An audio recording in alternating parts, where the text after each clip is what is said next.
dan nutrisi yang cukup untuk diberikan kepadanya. Di antaranya adalah sifat tawakal, yaitu sifat berpasrah diri terhadap Allah Subhanahu wa taala. Dalam pengertian yang sederhana dalam konsep arti bahasa Indonesia itu. Tapi di dalam kitab Tazkiyatun Nafas yang ditulis oleh Ibnu Rajab Al-Hambali, Ibnu Qayyim Al-Jauzi, Abu Hamid Al-Ghazali, di antara pengertian yang kemudian mereka kemukakan kepada kita yang disebut dengan tawakal itu adalah sidqu i'timadil qalbi 'ala Allah 'azza wa jalla. Jadi adanya sandaran hati terhadap Allah Subhanahu wa taala fi istijlabil masalih, yaitu untuk bisa menarik kemaslahatan, wa daf'il madari, dan menolak kerusakan, fi umurid dunya wal akhirah, baik itu yang berkaitan dengan perkara dunia dan perkara akhirat. Sehingga jelas tawakal yang diartikan oleh para ulama kita memberikan penjelasan bahwa ini adalah amalan hati. Ketawakalan seseorang terhadap Allah Subhanahu wa taala meliputi dua hal di antara dua kampung yang kemudian disebutkan di dalam pengertiannya. Yang pertama, tawakal kita kepada Allah itu adalah satu fistijlabi al-masalih, yaitu untuk bisa menarik kemaslahatan dari perkara yang sedang ada di hadapan kita. Itu namanya istijlab. Ya, istijlabul masalih itu diartikan meminta agar Allah menghadirkan. Diambil dari kata dasarnya jalaba yang artinya menarik. Maka istijlab itu diartikan agar Allah bisa memberikan apa yang kita harapkan, yaitu aspek kemaslahatan dari perkara itu. Kita bekerja, ini satu contoh yang kemudian kita ambil dari istijlabul masalih. Kita bekerja dari pagi hingga sore atau sesuai dengan ketentuan dari masing-masing tempat kita bekerja, karena beda-beda kan ya. Setiap perusahaan, setiap tempat kita bekerja punya aturan. Ada orang yang kemudian aturannya tidak sama dengan orang lain, berangkat pagi sampai siang, nanti sip-sip lagi dengan yang lain. Karena di perusahaan itu ada tiga shift, sehingga 24 jam perusahaan itu tidak berhenti produksi. Apakah sama dengan yang lain? Enggak. Pegawai kantoran biasanya berangkat pagi pulang sore, ya ngantor jam 8 nanti pulang jam 4. Nah, ketika kita bekerja dengan berbagai macam waktu yang sudah disediakan, apa yang kita ingin harapkan dari situ? Istijlabul masalih, ingin mendapatkan kemaslahatan dari pekerjaan kita. Kalau kita tentu dimensinya bukan hanya sekedar dimensi yang bersifat horizontal, penginin dunia tok gitu, hanya sekedar dunia yang dicapai. Kalau itu mah project yang kemudian mungkin jarak pendek. Tetapi ketika muslim bekerja untuk dirinya dan keluarga, yang ia hadirkan dua hal: istijlabul masalih yang di dalamnya ada unsur keuntungan yang didapatkan dari sisi duniawi berupa salary, berupa gaji bulanan, atau bagi bapak ibu yang punya profesi sebagai pengusaha, usaha yang dijalankan itu juga mengharapkan ada profit, keuntungan secara duniawi. Tapi bagi muslim tidak hanya sekedar itu, yang ia ingin dapatkan adalah kemaslahatan yang bersifat ukhrawi. Jadi dua-duanya dapat. Maka itulah yang kemudian perlu kita kuatkan, bahwa setelah berikhtiar, berusaha, gantungkan itu kepada Allah Subhanahu wa taala, yaitu apa? Sidqu i'timadil qalbi 'ala Allah, yaitu adanya hati yang digantungkan terhadap ketentuan yang datangnya dari Allah. Orang yang bekerja pasti dapat uang enggak? Ya, Pak. Orang yang bekerja pasti dapat uang tidak? Belum pasti. Ada orang yang seharian bekerja lalu pulang dengan kemudian muka tertunduk dan berkata kepada istri dan keluarganya bahwa hari ini tidak dapat uang. Seperti halnya ada jaminan enggak orang yang selesai dari kuliah, fresh graduate, lalu kemudian langsung bekerja? Ada enggak, Pak? Enggak ada. Sekarang juga banyak orang yang fresh graduate, selesai kuliah juga masih harus cari pekerjaan. Saya tidak mengatakan nganggur, Pak, karena tidak ada orang yang nganggur sebetulnya. Kalau dia mau berusaha dan kemudian bisa membuka peluang-peluang yang sekecil apapun untuk bisa bekerja untuk kemaslahatan dirinya dan orang lain. Inilah yang kemudian disebut dengan istijlabul masalih. Selesai bekerja, sandarkan hasilnya itu hanya kepada Allah, maka yang akan muncul adalah ketenangan. Ini olahan hati, Pak, Ibu. Ini adalah wilayah yang sepenuhnya ada padanya. Hati yang akan mempengaruhi terhadap sikap. Kalau hati sudah tenang, maka sikap yang kita miliki juga tenang, dan itu adalah bagian dari nutrisi yang kita berikan kepada hati yang mestinya itu diberikan setiap hari. Kemudian yang kedua, wadaf'il madar, bahwa yang namanya tawakal itu juga apa yang kita lakukan diharapkan mampu menghadirkan pertolongan Allah agar dihindarkan dari perkara yang membahayakan. Sehingga setelah kita membaca ta'awudz, a'udzubillahi minasyaitonirrajim, harapannya adalah Allah memberikan perlindungan kepada kita dari gangguan. Misal seperti yang kemudian diperintahkan oleh Nabi kita Muhammad sallallahu alaihi wasallam. Siapa yang sebelum tidur misal membaca surah Al-Mu'awwidzatain, yaitu surah Qul a'udzu birabbil falaq dan Qul a'udzu birabbin nas. Setelah itu lalu kemudian dia berdoa kepada Allah, mudah-mudahan di malam itu hingga pagi hari Allah berikan perlindungan kepadanya dari perkara-perkara yang membahayakan dari makhluk yang tak nampak ataupun dari sesama makhluk seperti manusia. Kan setelah itu hanya tinggal bertawakal, Pak.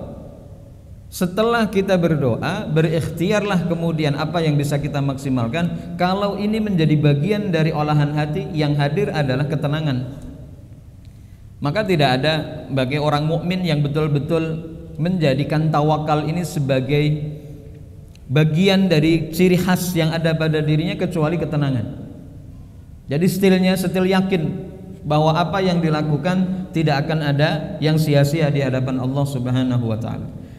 Sebagai bagian dari apa yang kita bahas, Allah Subhanahu wa taala mengingatkan kepada kita di dalam surah At-Tolak ayat yang kedua sampai 3. Surah At-Tolak itu ada di juz yang ke-28. Allah berfirman pada surah At-Tolak, "Wa may yattaqillaha yaj'al lahu makhraja." Waman, dan siapa yattaqi, yang bertakwa Allah kepada Allah, yaj'al, maka Allah akan menjadikan lahu untuknya makhraja, jalan keluar. Jadi Allah akan memberikan solusi, makhraj ya, sebagai bagian dari pertolongan yang Allah berikan kepadanya, tapi harus diawali dengan sifat ketakwaan. Dan jalan keluar yang Allah berikan itu kan didasarkan dengan kekuatan tahan uji dari hamba tersebut. Allah memberikan ujian, kuat atau tidak, begitu kuat Allah sudah sediakan makhraj, jalan keluar di penghujung jalan yang ia jalani. Kan kadang orang lempoh, Pak, kalau orang Jawa bilang ya, ada orang lelah, sudah tak berdaya, lalu kemudian sudah tidak melanjutkan lagi perjalanan hidupnya, padahal tinggal sejengkal lagi tuh pertolongan Allah akan ia dapatkan. Cuman karena tidak sabar, akhirnya ia merasa lelah dan kemudian dia mengatakan, saya sudah lelah, saya sudah tidak mampu menjalani hidup. Ini gambaran dari orang al-ya'su min rahmatillah, yaitu orang yang berputus asa dari rahmat Allah. Padahal kalau yang kemudian kita pedomi, kita hayati, kita tadaburi dan kita amalkan, dari kata takwa saja bisa sampai pada arus kehidupan yang kita jalani di dalam kehidupan ini, maka tidak ada persoalan yang tidak ada solusinya. Hanya butuh kesabaran. Kan kuncinya memang hanya di situ, Pak. Belum sabar terhadap apa yang Allah akan berikan, lalu kita mengatakan kepada diri bahwa pertolongan ini sepertinya tak kunjung datang. Ada orang sukses membangun usaha, ada orang sukses membangun dan membina keluarga. ia menganggap diri dan istri serta keluarganya sukses. Setelah flashback ke belakang, ternyata 30 tahun berumah tangga. Ini kan cukup waktu yang lama Pak, 3 dekade dilalui oleh pasangan tersebut. Tapi karena dua-duanya sabar, tahan banting, Allah berikan kemantapan dan keistiqomahan hidup. Tapi bagi mereka yang sedang mengarungi bahtera kehidupan yang seperti tanpa batas, lalu kemudian di tengah laut dihantam badai kehidupan, lalu kemudian dia tidak sabar, maka bisa saja kapal bahtera itu karam di tengah lautan sebelum sampai ke dermaga kebahagiaan. Kan banyak orang yang berharap ada kebahagiaan di ujung, tapi belum sampai, tapi sudah kehabisan tenaga. Kalau kemudian ini yang kemudian kita dapati, tidak ada perkara yang tidak diberikan solusinya oleh Allah. Ini kan tinggal motivasi Pak, Ibu. Tinggal motivasi yang kemudian kita pompa untuk diri kita dan mungkin juga bisa untuk orang lain. Bertakwalah kepada Allah, Allah akan berikan solusi. Gimana caranya bertakwa? Ada banyak ayat, ada banyak hadis yang memberikan deskripsi, penjelasan kepada kita bagaimana menjabarkan ketakwaan itu di hadapan Allah Subhanahu wa taala. Contoh, tidak usah jauh-jauh, misal ketika Bapak Ibu membuka lembaran Al-Quran, awal dari surah Al-Baqarah, mulai dari ayat kedua sampai ayat kelima sudah menjadi gambaran siapa orang-orang yang bertakwa dan bagaimana mengamalkan ciri-ciri dari ketakwaan itu. Dzalikal kitabul la raiba fihi hudal lil muttaqin. Diawali dari sebuah prolog, muqaddimah dari Allah bahwa Al-Quran yang diturunkan ini adalah kitab yang di dalamnya ada kebenaran yang tidak perlu diragukan. Dzalikal kitabu la raiba fih. La raiba bimana la syak. Kamu jangan ragu.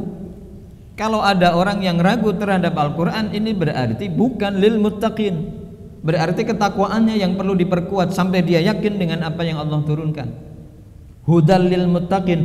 Kalau kau jadikan Al-Quran itu sebagai way of life, sebagai jalan dalam kehidupan, mestilah Quran itu sebagai huda, sebagai pituduh Pak, petunjuk. Orang kalau sudah dapat petunjuk, enaknya luar biasa. Bapak dikasih alamat Google Map oleh saudara yang Bapak akan berkunjung ke sana, dan itu adalah pertama kali akan silaturahim. Kalau hanya sekedar mengandalkan tulisan coret-coretan tangan dari saudara kita, nanti begitu nyampe lampu merah belok kiri, setelah belok kiri di depannya ada masjid, belok kanan, belok kiri, belok kanan, koyo-koyo ini mumet Pak. Tapi kalau kemudian teknologi mutakhir yang kita manfaatkan dengan bantuan Google Map, koyo-koyo ini gampang, walaupun juga tidak bisa mengandalkan 100%. Tapi paling tidak kalau diibaratkan Google Map itu seperti hidayah yang Allah berikan, maka ia yang akan menuntun sampai kepada tujuan. Quran itu memberi panduan kepada kita sampai pada tujuan yang kita inginkan. Apa sih yang kita inginkan Pak, Ibu? Rabbana atina fid dunya hasanah wa fil akhirati hasanah wa qina adzabannar. Kan itu cita-cita kita. Di dunia baik, di akhirat baik. Ada manusia yang tidak beriman kepada Allah, di dunia baik, di akhirat tidak baik.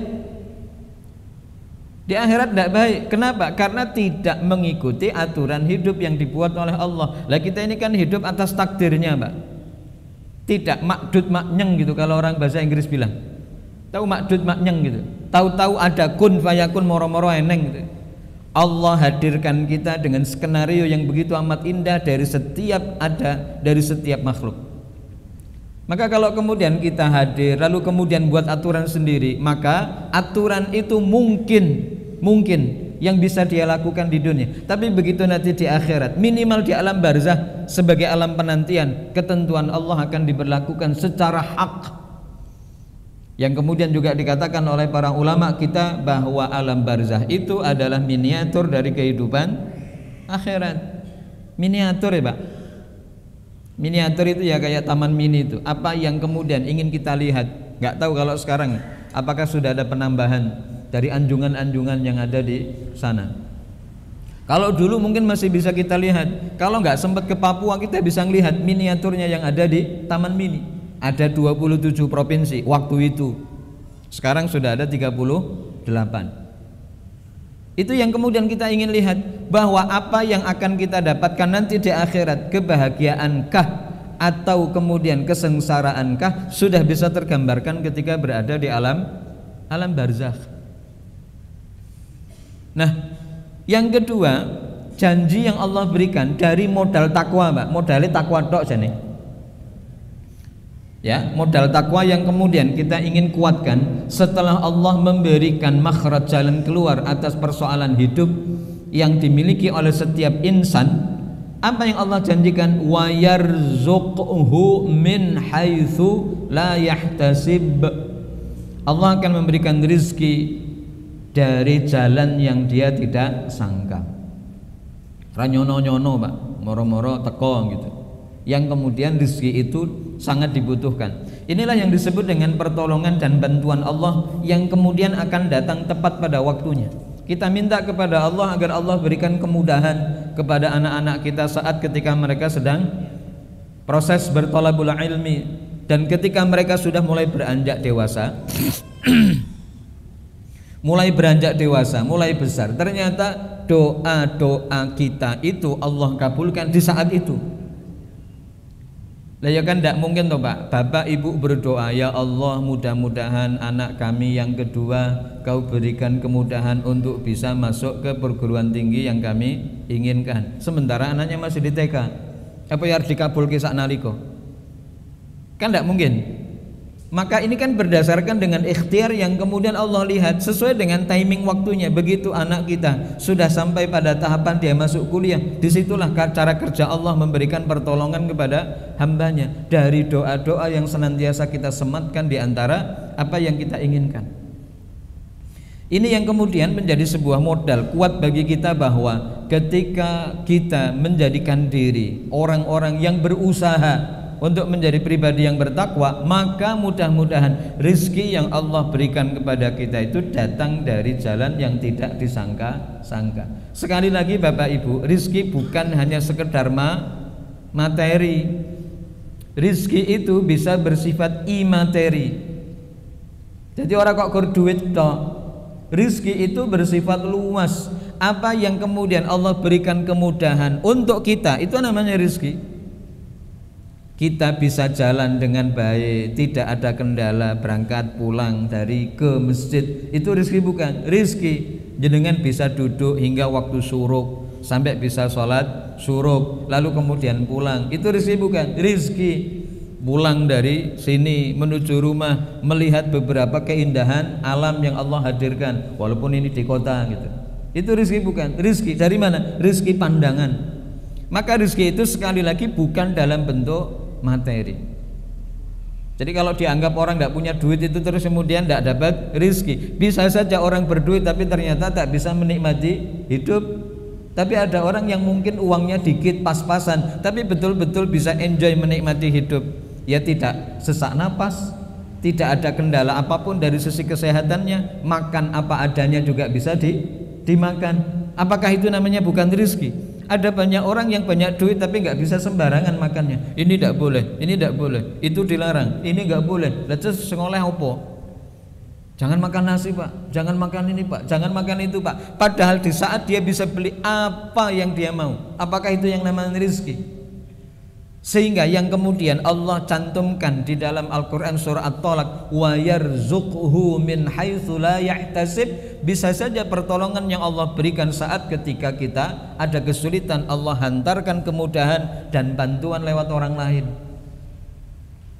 Ban kempes ya, yang menurut kita saat itu kondisinya sulit, tapi ternyata ada orang yang menawarkan bantuan. Bapak, ada yang bisa saya bantu? Oh iya, saya baru beli mobil Pak, saya tidak tahu mana murnya untuk bisa ngendorin tempat bannya ini kan gitu. Oh saya montir Pak, insya Allah saya tahu. Apakah bukan itu yang namanya bantuan yang Allah berikan? Iya. Jadi yang namanya rezeki bisa saja diartikan kemudahan karena bersifat non materi. Ini yang kemudian perlu kita pahami. Allah memberikan rezeki dari jalan yang tidak disangka-sangka. Lalu ayat yang terakhir dari ayat yang ketiga dari At-Talaq tadi itu, wa may yatawakkal 'ala Allahi fahuwa hasbuh. Wah, ini harus diyakini, Pak. Ini modal urip, Pak. Modal hidup. Siapa yang bertawakal kepada Allah, maka Allah yang akan mencukupkan. Kata cukup itu kata kuncinya. Bukan Allah yang mengkayakan. Hasbuh itu nyukupi. Kita butuh makan, Allah cukupkan. Kita butuh minum, Allah hadirkan. Kita butuh pakaian, Allah sediakan. Kita butuh biaya pendidikan untuk anak, Allah mudahkan. Pas anak mau masuk sekolah yang nomor 1, nomor 2, nomor 3, ternyata yang nomor 3 rezeki Allah hadirkan dari jalan yang tidak dinyana-nyana. Apa itu? Datang informasi kenjenengan bahwa anak yang ketiga dapat bantuan dari orang yang kemudian mungkin selama ini sudah kita bantu dan kita lupakan orang itu. Apa namanya, orang membantu itu tidak usah pakai takar-takaran bahwa orang itu yang saya bantu maka orang itu yang suatu saat harus membantu saya. Enggak ada. Bagi orang yang mengikhlaskan dirinya dalam beramal, melakukan kebaikan, tidak ada transaksinya dengan makhluk, tapi mestinya transaksi itu dengan Allah. Suatu saat kok ternyata Allah memberikan bantuan dari orang yang pernah kita tolong, itulah yang namanya rizki layah tasib. Orang ngarep kok. Tidak mengharap orang itu akan memberikan balasan atas kebaikan yang mungkin balasan itu pernah dilakukan belasan tahun yang lalu. Anak yang kedua dapat info dari sekolah, Pak, anak bapak dapat beasiswa. Kenapa? Alhamdulillah prestasinya luar biasa, ranking 1. Sementara di sekolah kita yang ranking 1 itu bebas SPP selama 1 semester. Oh, pernah penak gue, Pak. Ya kan? Tinggal biayai anak yang pertama yang mau masuk kuliah. Ternyata pas wawancara dapat UKT dengan ya nominal rendah. Oh, pada rezeki gue. Itu yang kemudian disebut dengan rezeki yang Allah berikan. Rezeki itu sama dengan kemudahan. Maka orang yang bertawakal kepada Allah atas apa yang sudah Allah takdirkan, yang ada adalah Allah tenangkan hatinya, dan yang kedua Allah cukupkan rezekinya. Sekarang kita lihat Bapak Ibu. Faman haqqaqa at-taqwa wa tawakkala. Siapa yang merealisasikan ketakwaan dan ketawakalannya, iktafa bidzalika, maka cukup dengan dua modal itu, fi masalihi dinihi wa dunyahu, maka ia akan mendapatkan kemaslahatan dunia dan akhiratnya. Jadi modal utamanya apa? Takwa kita kepada Allah disertai dengan ketawakalan dari setiap, kata setiap itu berarti jangan ditinggal, dan menyertakan tawakal dari setiap apa yang kita lakukan, maka Allah akan cukupkan. Berusaha saja, jalani saja proses yang kemudian ada di hadapan kita, maka Allah cukupkan apa yang menjadi kebutuhan kita. Untuk menguatkan data yang kemudian kita bahas, pertama kan tadi sumbernya dari Al-Quran, surah At-Tolak ayat 2 dan 3. Sekarang kita simak apa yang disampaikan oleh Rasulullah sallallahu alaihi wasallam yang bersumber dari Umar bin Khattab radhiyallahu anhu. Apa sabda Nabi? Beliau mengatakan begini, Pak, lau annakum kuntum tatawakkaluna 'ala Allah haqqa tawakkulihi, kalau kamu betul-betul bertawakal kepada Allah, la razaqakum, maka pasti Allah akan memberikan rezeki kepada dirimu. Ini janji loh, Pak. Janjinya datang dari dua sisi, dari Allah dan juga dari Rasulnya. Dari Allah mana? Tadi At-Tolak ayat 3. Apa yang Allah sampaikan? Wa may yatawakkal 'ala Allahi fahuwa hasbuh. Siapa yang bertawakal, Allah yang akan mencukupkan. Lalu kemudian sabda Nabi menguatkan dan lebih menenangkan kita lagi. Andai kata kalian betul-betul bertawakal kepada Allah, Allah akan memberikan rezeki kepada dirimu. Kama turzaqut tayru, sebagaimana burung yang diberikan rezeki oleh Allah. Wijajale Pak Ibu, analogi gambaran yang disampaikan oleh beliau sallallahu alaihi wasallam dalam hadis beliau, perumpamaan antara manusia dan burung. Manusia diminta untuk lihat burung yang Allah ciptakan. Burung kecil, Pak, burung prit, ya, burung yang lincah itu yang terbang di atas pohon, bukan burung Garuda. Kalau burung Garuda sudah ada di IKN. Ya, burung-burung kecil yang terbang dari ranting satu ke ranting berikutnya, dari satu sini tempat ke tempat yang lain, hinggap sana hinggap sini. Kelincahannya lah yang kita lihat. Perumpamaan yang disampaikan oleh Rasul Sallallahu Alaihi Wasallam keterkaitan dengan rizki yang Allah berikan kepada manusia, agar manusia bisa melihat rizki yang Allah berikan kepada burung. Gambarannya burung ya Pak, gede apa kecil ya Pak? Burung itu besar apa kecil? Kecil, jangan kasih umpama burung yang besar. Sebesar-besarnya burung juga berapa sih? Ya kayak burung gagak, ya sik pangga cilik ae Pak. Ya. Perumpamaan yang Allah yang kemudian disampaikan oleh Rasulnya adalah bagaimana Allah memberikan rizki kepada manusia, agar manusia saat memahami rizki yang Allah berikan itu biasa dilihat kepada rizki yang Allah berikan kepada burung. Delokan nggih lho. Coba kamu lihat bagaimana Allah memberikan rizki kepada seekor burung.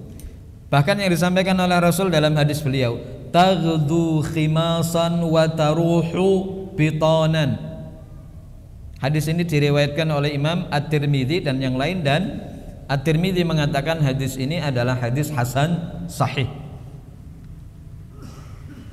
Apa yang kemudian kita pahami dari sini? Burung yang Allah gambarkan dalam hadis ini berangkat pagi itu dalam keadaan perut yang kosong, lalu kemudian sore hari ketika kembali ke sarangnya taruhu bitonan, itu dalam keadaan perut yang kenyang.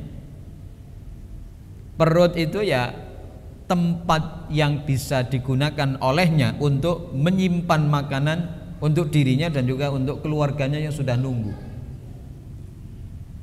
Ini kan burung Pak, dengan segala keterbatasan yang dimilikinya, satu, dia tidak mengeluh. Dari mana kita tahu bahwa dia tidak mengeluh? Dia senantiasa riang gembira menatap hari yang dia lalui. Bapak pernah lihat nggak? Mungkin ada di sekitaran rumah gitu. Begitu ngelihat pagi hari burung itu ngelentru gitu, wis semangat jalani urip. Kalau mungkin kita bisa komunikasi, kenapa kamu nggak mau terbang? Saya seekor burung Pak gitu. Saya tidak seperti Anda gitu, yang punya banyak kelebihan. Laqad khalaqnal insana fi ahsani taqwim. Saya nggak seperti Anda. Tapi kan kemudian kita bilang, tapi saya juga nggak seperti Anda yang bisa terbang kemanapun yang Anda mau. Saya bisa terbang tapi pakai pesawat gitu. Itu yang disebut dengan ada kelebihan dan ada kekurangan. Pernah ngelihat nggak burung yang kemudian ngelentru gitu, kemudian rasa semangat jalani urip? Yang kita lihat adalah kesemangatan dari mereka, semangat yang hidup.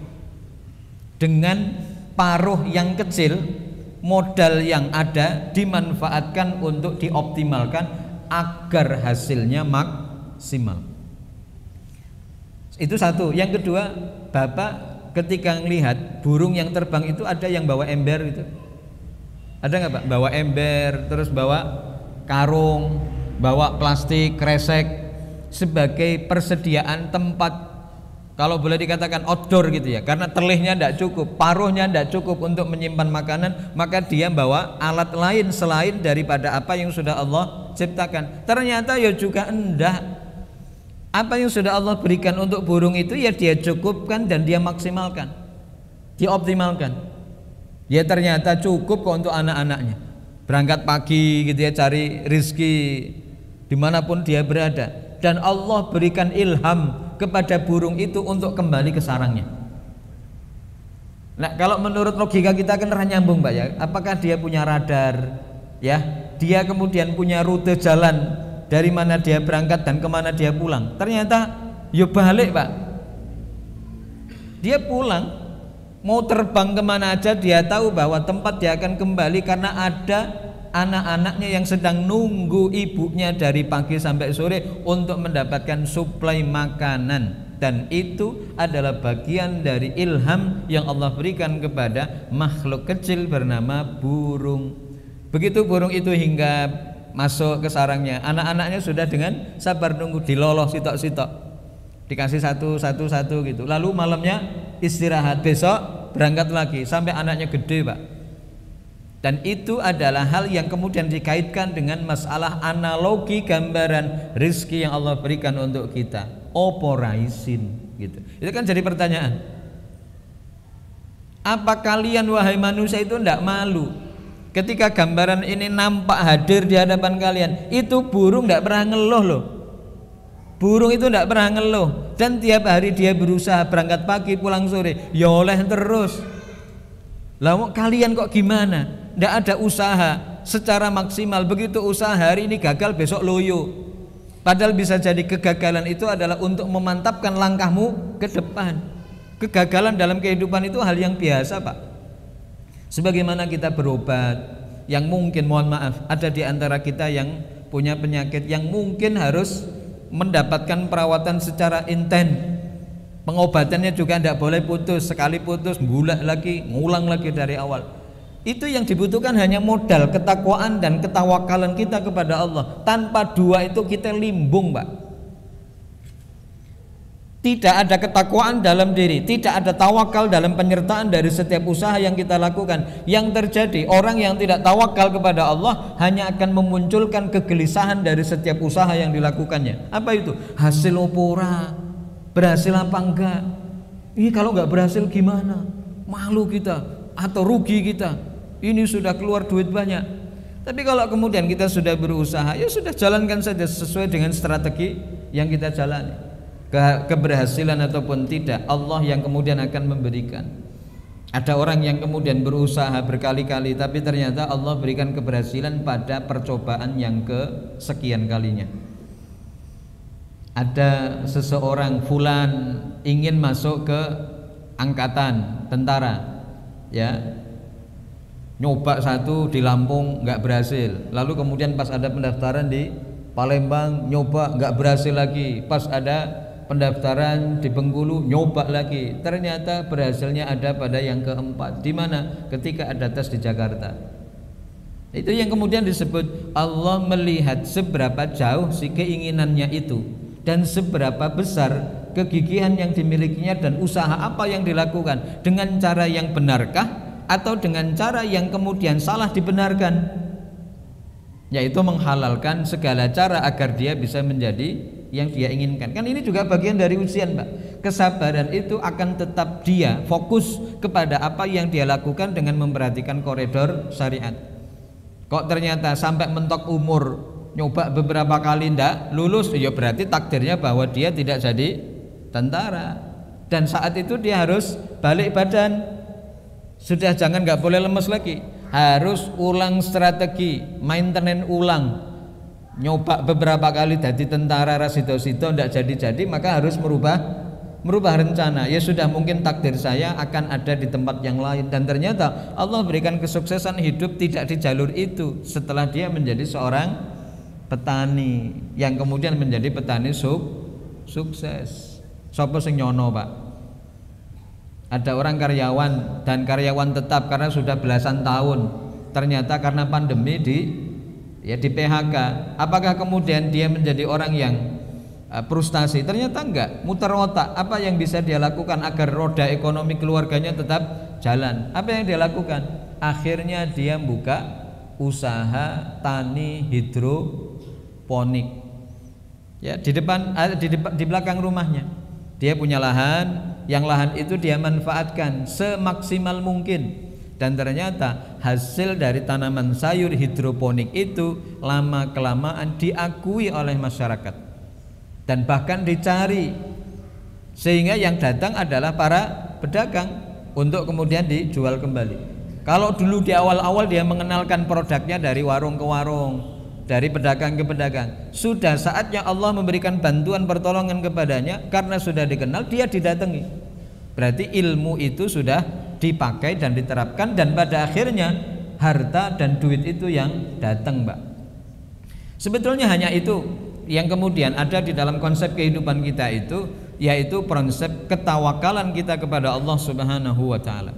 Maka kalau ada orang yang kemudian merasa gagal hidup, yang kemudian pada akhirnya sudah tidak mau lanjut dalam kehidupan selanjutnya, ini berarti konsep tawakalnya tidak dia dapatkan dalam kehidupan.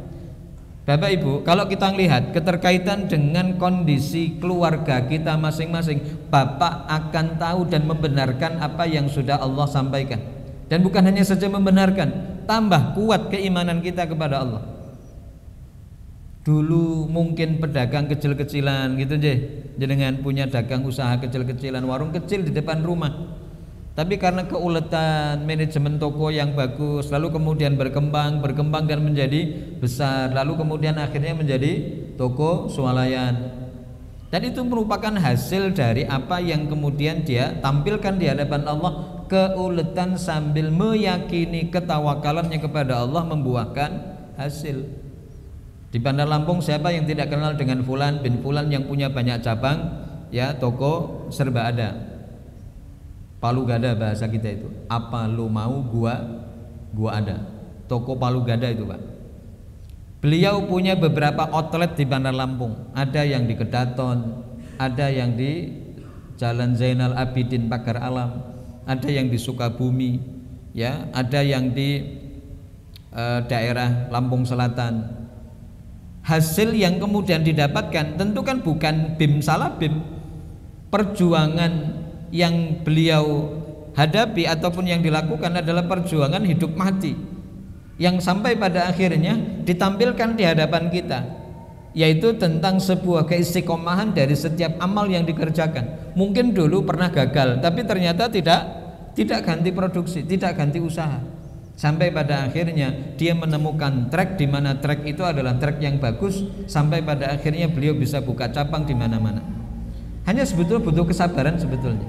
Tapi kan kadang tadi yang kita bahas, banyak orang belum sabar tapi pada akhirnya terus berhenti.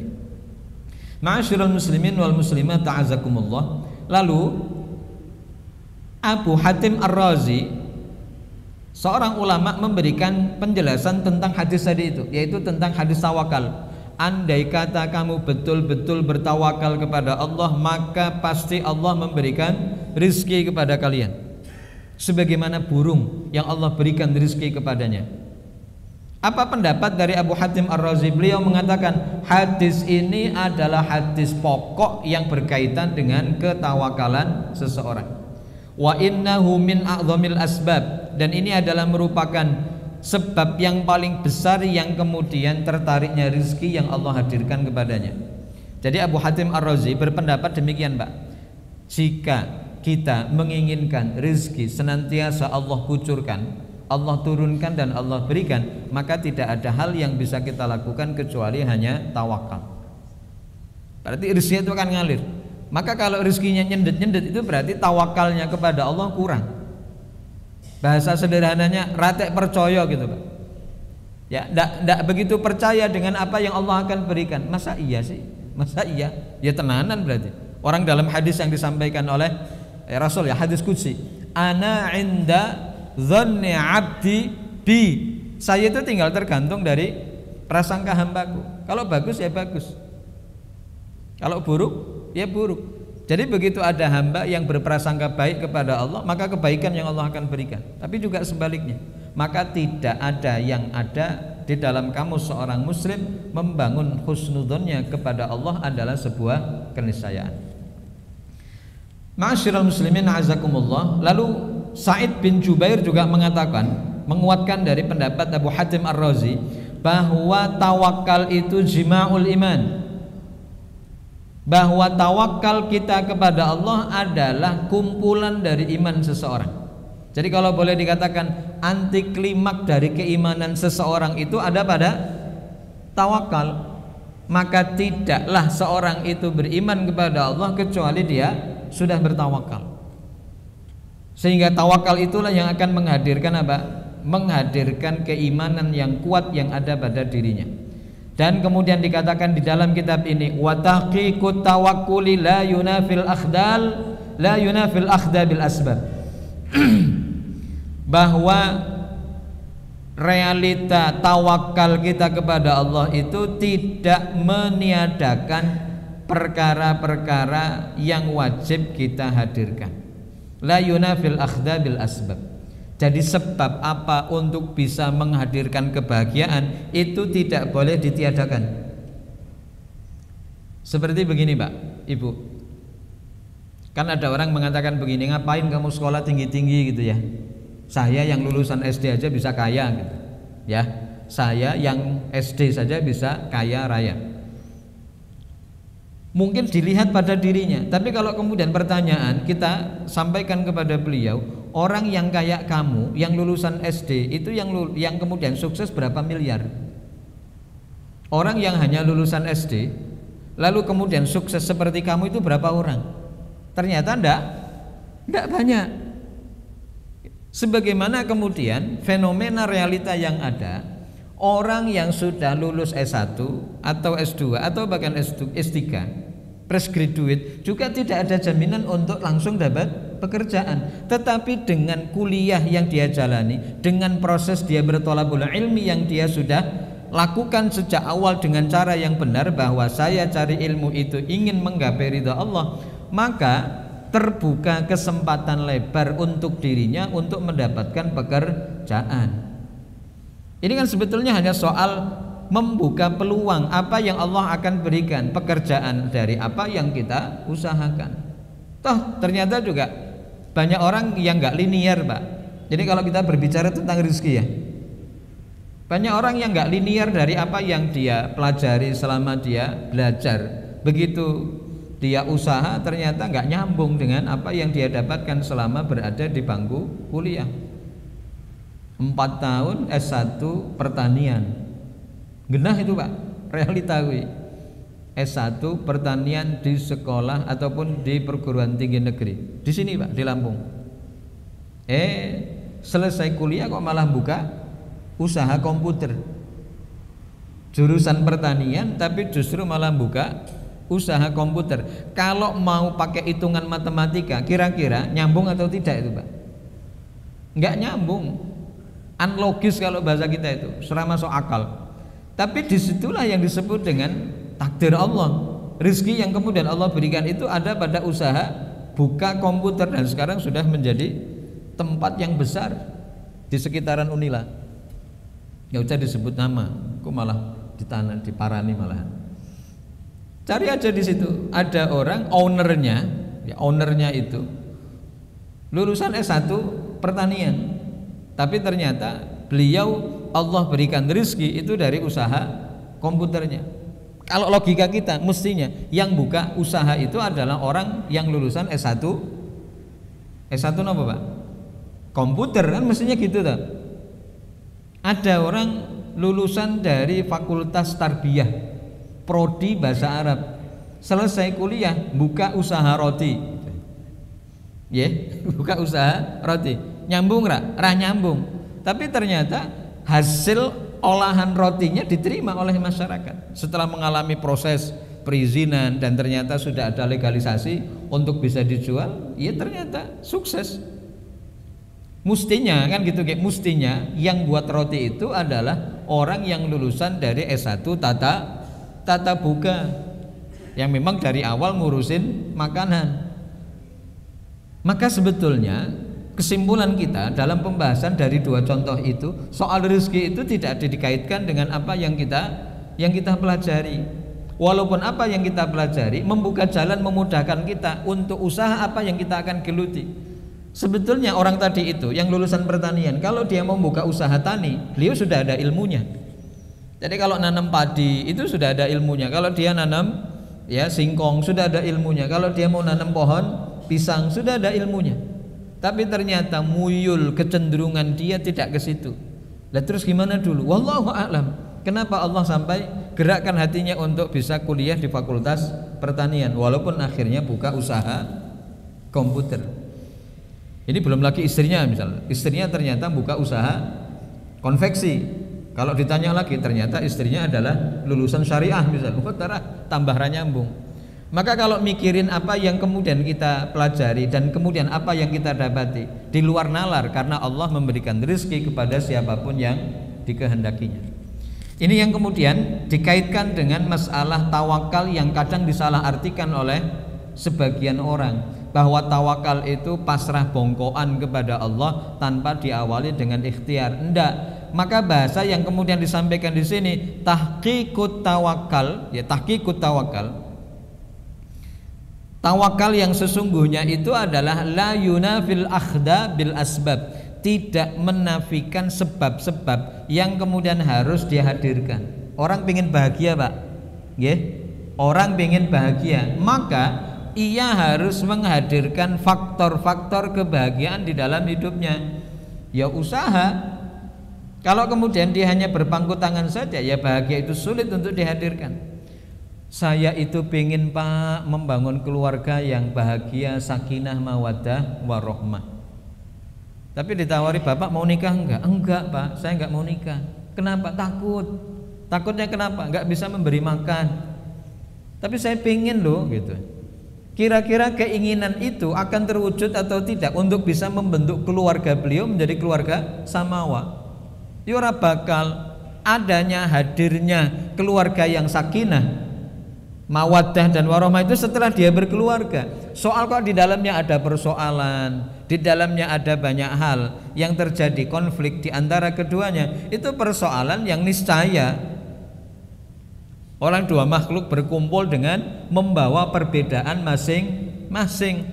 Ya pasti banyak perbedaan, pasti akan ada banyak hal yang perlu didiskusikan. Tetapi bagaimana untuk menggapai bahagia dalam rumah tangga, kan harus dihadirkan dulu, nikah dulu. Pak saya ingin punya anak tapi nggak nikah, mungkin nggak? Mungkin, tapi kan bukan anak kandung, mungkin bisa saja diambil dari anak angkat atau mungkin anak asuh. Itu soal bagaimana kita menghadirkan sebab. Saya itu Pak pingin kebahagiaan dunia dan akhirat. Bapak sholat enggak? Enggak. Itu adalah orang yang ingin mengatakan bahwa saya pingin enak tapi tidak mau usaha. Enaknya kapan? Nanti di akhirat, tapi tidak mau usaha. Maka ketika kita menginginkan kebahagiaan di dunia, usahakan semaksimal mungkin. Bagaimana caranya? Allah membahagiakan kita dengan usaha yang maksimal. Walaupun lagi-lagi kata bahagia tidak satu rumpun dengan kata orang yang punya banyak harta. Karena bahagia itu tidak satu himpunan dengan orang yang punya harta. Nyatanya orang yang bahagia berasal dari keluarga yang biasa-biasa saja. Keluarganya yang mungkin dikatakan keluarga yang cukup lah. Nah, ini yang kemudian dikaitkan dengan apa yang Allah sampaikan untuk kita pahami dalam kehidupan kita, bahwa sebab untuk menghadirkan sesuatu itu tidak boleh dinafikan saat ketika tawakal hadir. Kenapa Pak nggak usaha? Saya tawakal kok kepada Allah Pak, nanti kalau waktunya ada ya ada, kalau enggak ya berarti bukan nasib saya. Suami hanya ada di rumah, istrinya mendorong untuk bekerja, berusaha di luar. Walaupun sekarang usaha juga bisa dilakukan di dalam rumah. Usaha apa itu Pak? Usaha online. Ada jenenge tonggo Pak nggih. Jenenge tonggo. Seneng kowe tonggo iki. Ada tetangga yang membicarakan salah satu warga yang ada di situ. Ndak pernah keluar gitu.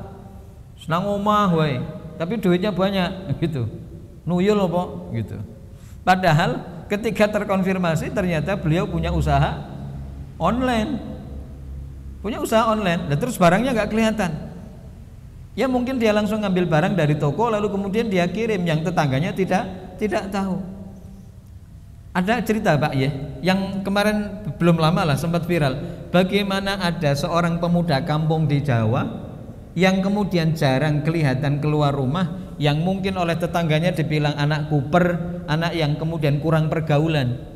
Tapi ternyata anak itu adalah anak yang hebat karena bisa mengendalikan server teknologi yang ada di Singapura dan dikendalikan dari rumahnya, gitu. Yang tetangganya bilang dia nggak pernah keluar rumah kok. Ya jelas nggak pernah keluar rumah, orang dia sebagai operator, ya ibaratnya dia yang jaga kayak security gitu. Siapa yang nyangka bahwa dengan hanya di rumah Allah hadirkan rezeki untuk dirinya. Maka sekarang ini era modern, orang yang ada di dalam rumah tidak harus menutup pintu rezeki yang ada di dalam dirinya. Asal lupek pasti oleh gitu. Itu yang kemudian menjadi satu modal keyakinan untuk menghantarkan pada proses ketawakalan yang sesungguhnya untuk kemudian dihadirkan dalam kehidupan. Jangan berkata tawakal kalau belum ikhtiar. Intinya itu Pak. Jadi jangan sekali-kali ucapkan saya bertawakal kepada Allah tapi belum berusaha. Bapak, ibu punya impian anaknya disekolahkan ke perguruan tinggi Islam terfavorit, misal ke UIN, Universitas Islam Madinah. Tapi tidak ada usaha. Ya ndak nanya-nanya ke berbagai orang yang mungkin bisa kita himpun informasinya supaya anak kita bisa kuliah ke UIN Madinah misal. Setelah dapat info, apa persyaratan yang kemudian perlu kita siapkan? Setelah itu langkahnya dilakukan pada tahapan ketiga, yaitu dengan cara daftar online. Setelah daftar online, lalu kemudian tinggal ditunggu bagaimana caranya supaya nama anak kita itu dipanggil. Maka harus ada upaya-upaya yang kemudian perlu kita lakukan. Mungkin ketemu dengan syekhnya langsung ke UIM pada waktu jenengan umroh. Lewat siapa? Lewat orang yang kemudian bisa menghantarkan kita ke sana. Itu namanya usaha maksimal. Pulang umroh dari Mekah, ya pulang dari Madinah, tawakal kepada Allah, tinggal nunggu. Ternyata setahun 2 tahun kemudian dapat balasan email dari pihak kampus bahwa anak bapak dapat panggilan untuk bisa kuliah di UIM. Itu namanya tawakal yang sesungguhnya. Usaha dhisik. Bahkan ada ulama yang mengatakan orang belum tawakal, orang belum berusaha, tapi terus menyandarkan hasilnya kepada Allah, itu namanya bukan tawakal, tapi tawakul gitu. Bukan yakul, bukan tawakul. Jadi beda tawakal sama tawakul itu. Tawakal itu ada usaha yang disertai, tapi kalau tawakul itu ternyata hanya tinggal duduk manis saja. Bapak Ibu yang insyaallah dirahmati Allah, akhir dari pertemuan kita pada kesempatan pagi hari ini, saya ingin menyajikan satu data begini. Amal yang dilakukan oleh manusia itu terbagi 3. Ya, amal yang kita kerjakan itu ternyata dibagi 3. Pertama, pembagian pertama itu adalah ketaatan yang kemudian Allah perintahkan kepada hamba-hambanya untuk dikerjakan. Ini namanya amal, yang disebut dengan amal ketaatan. Wa ja'alaha sababan linnajah. Sebab karena taat yang dijalankan, Allah akan memberikan keselamatan untuk tidak dimasukkan ke dalam nerakanya, dan Allah akan masukkan ke dalam surganya. Sopo sing ra taat ra slamet, itu. Man lam yuti lam yunji. Ya, siapa yang tidak taat maka dia tidak akan selamat. Maka kalau ada orang yang ingin selamat dunia akhirat, caranya gimana? Pripun Pak, Ibu? Taat wis ra ono jalan. Tidak ada jalan lain kecuali taat. Kepada siapa? Kepada zat yang sudah memberikan kehidupan kepada kita, yaitu Allah. Taat to aman uripmu. Itu yang kemudian disampaikan oleh ulama kita. Maka fahadha la budda min fi'lihi. Maka ini wajib dilakukan. Salat 5 waktu wajib dikerjakan sebagai jalan keselamatan. Siapa yang tidak salat, maka ia akan mendapatkan azab pedih. Kalau dia bertobat, mudah-mudahan Allah ampuni. Tapi kalau kemudian dia mati dalam keadaan meninggalkan sholat seumur hidup, maka azab pedih Allah akan berikan kepadanya walaupun dia muslim. Memang bisa Pak, orang itu masuk surga dengan kehendaknya bisa, asalkan dia muslim. Karena muslim itu menjadi modal pokok yang dimiliki oleh seseorang untuk Allah masukkan ke dalam ridhonya. Dengan berbagai macam cerita di belakang ia masuk surga Allah. Kan orang masuk surga itu kan sebabnya macam-macam. Ada yang masuk surga tanpa hisab. Ada yang Allah masukkan orang itu masukkan di dalam surganya dihisab tapi dengan cara yang mudah. Hisabai yasiro. Hisab yang mudah.